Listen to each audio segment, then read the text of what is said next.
we go. Welcome back, everybody. Ladies and gentlemen, you know my next guest from such series as Glow, Gaslit, and Three Women. She now stars in the new limited series, American Primeval. Look at me, listen. This is $1,500. This is yours. If you take us to Crook Springs, whatever good you think you are doing by bringing him back, you are wrong. He will die. The only hope he has is to reach his father. Please. I'm just trying to protect myself. You lie to me again, I will take your life. Do you understand? Yes. Do you? Yes, I do. Good. How do I know you won't just take it and ride off? You don't. Please welcome back to The Late Show, Betty Gilpin.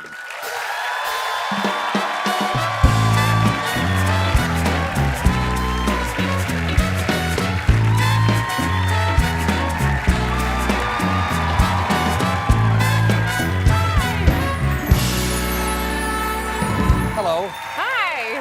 Hi, nice to see you again. Nice to see you. It's always lovely to talk to. Lovely to we talk just to saw a you. bit of the new series there, American Yes. Primeval. Yeah. It looks wild. It's a Wild West. Therefore, it makes sense. Who do you play and what's it about? I know this. I play Sarah. You didn't know there was going to be a test? No, I didn't realize we'd be talking.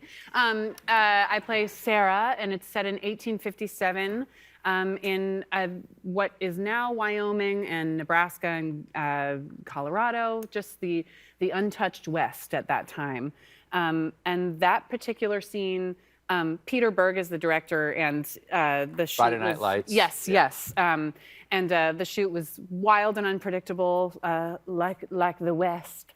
And that particular scene, I wasn't even supposed to work that day. That take, I was at my chair eating M&Ms, like looking at my phone. He was like, Gilpin, get in here, we're doing your scene. So during that take, I have like crinkling M&Ms in my pocket and my phone is ringing. But you were cold on your lines already. Yes, yeah. Okay. Oh, yeah. Oh, is Always that- off book. You're yes. always off book. Yeah, Okay. yeah, nerd. Me too. That's what the prompters are for. Yeah, great. Now, you ride a horse a lot in this. Yes. Okay. Did you go into it as a horseman or a horsewoman? Like, were you a gifted rider? I mean, I thought I was. I called my mom and I was like, Mom, I'm getting back on a horse. And she was like, what do you mean back on a horse? It's like, well, I'm basically an Olympic rider. In my memory, I was like vaulting over redwoods. She was like, we paid a stoned teenager to walk you around a sedated pony in a circle a few times while I went to the grocery store once. It's like, oh, well, I told a team of people who just cast me in a year-long shoot about horses that I was an accomplished rider. But yeah, we did. Did you train up for it? We did. We did a month of cowboy camp. That sounds fun. It was so much fun. We were each paired with our stunt person. And I think we all actors thought we looked really cool on the horses, but even from like a football field away, you could tell like, oh, that's the stunt person on the horse who's been riding since they were 3, Right. and that's the actor. Like the stunt person, when they ride a horse, it's so beautiful. They look like they're like having sex with the ocean, and the actor looks like they're having sex with a Subaru Outback. It's not good looking. Yeah. Shout out to my stunt girl, Lindy. She's amazing. Yes. Yeah. Also, shout out to Subaru drivers. Yes. Yeah. If they're watching. Yeah. No judgment. No Yeah. judgment. Love is love. Absolutely. So the strike hit in the middle of this. Yeah. So there we are. You know, no one works for how long? How long were you actually? How long had you shot before the strike hit? I think we'd shot for 7 months, and then the strike shut us down for 6 or 5, whatever. 6 months, Yeah. something like that. And in that time, I got so pregnant. And You got extra pregnant? I got so very pregnant, and yeah, Netflix was so excited. Did you ride pregnant? Well, I wanted to, because they assured me during Cowboy Camp I was pretty nervous, and someone was like, oh, these are movie horses. They can do anything. Because they told us, like, as long as you stay calm on the horse. And of course, every scene is me being like, no! So, yeah, when I came back 6 months pregnant, I was like, I'm fine. This is a movie horse. And the same person was like, what are you talking about? I was like, you told me. He was like, oh, yeah, that's not a real thing. I was like, okay. Did you bond with your? Some people bond with their horse and have like a really like a close, affectionate relationship after a while. Yeah. Shout out to Dollar and Rio, my horses. I mean, yeah, we all bonded on the set. We were basically together for a year in this sort of wild wilderness circus together. And one time I got a sty in my eye. Yeah. And we couldn't film a scene. And then another actor got a sty in his eye. And I went up to the set medic, who looked like a haunted fisherman in the most wonderful way, like Clint Eastwood in a bucket hat, just like the coolest guy ever. And I was like, why do we keep getting styes? And he goes, the cloud. I was like, the cloud? He goes, look around you. The horses. We've been breathing in their fecal cloud for 6 months. And I was like,